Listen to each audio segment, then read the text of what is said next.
বতৰটো একদম মানে শুই থকা বতৰ চ' আজি আমি বহুত দেৰি হ'ল শুই উঠোতে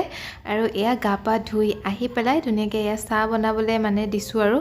চাহ বনালোঁ আৰু ইফালে বনকেইটা অকণমান সেকি লৈছোঁ ফ্ৰিজত থাকিলে যিহেতু ঠাণ্ডা হৈ থাকে অকণমান তেলত এনেকৈ ভাজি ল'লে খাবলৈ বহুত বেছি ভাল হয় আৰু ইফালে ধুনীয়াকৈ চাহ তাহ বনাই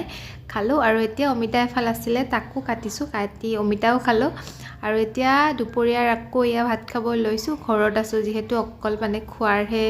কথা আৰু নে কি কয় আৰু এতিয়া ভাত পানী খাই এয়া তললৈ আহিছোঁ মানে চিলিণ্ডাৰৰ গাড়ীখন আহিছে আৰু আজি অহাই লাকিলি বহুত ভাল হৈছে